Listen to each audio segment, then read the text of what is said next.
बिस्मिल्लाहिर्रहमानिर्रहीम, अस्सलाम वालेकुम। आप SMK ग्राफिक्स देख रहे हैं और मैं फैसल मसूद हूँ। व्यूवर्स, आज की छोटी सी क्लास में हम ये सीखने वाले हैं कि कैसे हमने इस ऑब्जेक्ट की रिफ्लेक्शन या इसको शेडो कैसे क्रिएट करना है। तो सबसे पहले हम मूव टूल लेते हैं। मूव टूल लेने के बाद आप इस ऑब्जेक्ट को ऑल्ट दबा के क्लिक एंड ड्रैग करते हैं और इसकी एक कॉपी बना लेते हैं। अब हम जल्दी से कंट्रोल T दबा के इसका बाउंडिंग बॉक्स खोल लेते हैं। राइट क्लिक करके इसको फ्लिप वर्टिकल कर लेते हैं यहाँ से। जब ये फ्लिप वर्टिकल हो जाएगा तो आप ये देख रहे हैं कि आपने इसके नीचे वाले किनारे को इसके साथ अलाइन करना है। और अलाइन करने के लिए हम यहाँ से ऊपर प्रॉपर्टीज़ में जाके वार्प वाले बटन पे क्लिक करते हैं।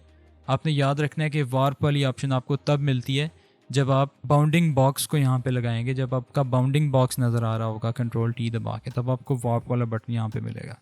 अब आपने क्या करना है, इसको सेंटर से पकड़ के थोड़ा सा नीचे की तरफ ड्रैग करना है ताकि ये अपनी रिफ्लेक्शन को थोड़ा सा अच्छे तरीके से यहाँ पे दिखाए और इसके साथ हम इसको आसानी से अलाइन कर सकें। यहाँ से ओके करें, क्लिक एंड ड्रैग करें और अपनी रिफ्लेक्शन को इसके साथ अलाइन कर लें। अब आप रिफ्लेक्शन वाली लेयर को नीचे ले आए ड्रैग करके। अब हम क्या करेंगे, छोटा सा शेडो लगाएंगे इनके दरमियान में। तो हम एक एलिप्स बना लेते हैं, एलिप्स लेते हैं और क्लिक एंड ड्रैग करके एक एलिप्स बना लेते हैं ब्लैक कलर की। और इस ब्लैक कलर की एलिप्स को आप ऊपर वाली लेयर के नीचे रखेंगे और नीचे वाली रिफ्लेक्शन वाली लेयर से ऊपर रखेंगे और इसको थोड़ा सा आप नीचे ड्रैग करके ले आएँ ताकि ये हमें नेचुरल लगने लगे। अब हम क्या करेंगे, नेक्स्ट स्टेप में इस एलिप्स को हम फिल्टर के ज़रिए थोड़ा सा ब्लर करेंगे। तो इसमें ब्लर में जाके आप इसमें गॉसियन ब्लर अप्लाई करते हैं।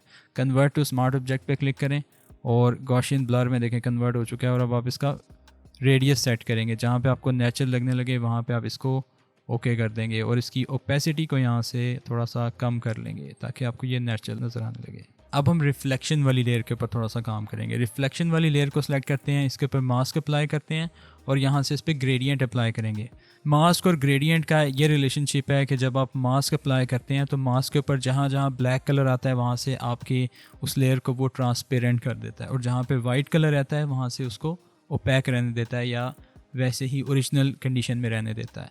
तो आपका ग्रेडियंट जहाँ जहाँ पे ब्लैक आएगा, आप यहाँ पे देख रहे हैं आपके पास black and white gradient selected है, तो जहाँ जहाँ पे ब्लैक आएगा वहाँ से इसको ट्रांसपेरेंट कर देगा। तो आप नीचे से ऊपर की तरफ ग्रेडियंट को अप्लाई करेंगे शिफ्ट दबा के ताकि ये बिल्कुल स्ट्रेट अप्लाई हो। तो आप ये देख रहे हैं बड़ी खूबसूरत सी रिफ्लेक्शन आपको लग रही है और जो नीचे वाली लेयर है वो इस तरह से आपको इफेक्ट दे रही है कि आपकी लेयर आहिस्ता आहिस्ता नीचे से ऊपर की तरफ जो है वो ट्रांसपेरेंट या ओपैक होती जा रही है। ठीक है, तो आपको ये रिफ्लेक्शन यहाँ पे नज़र आ रही है।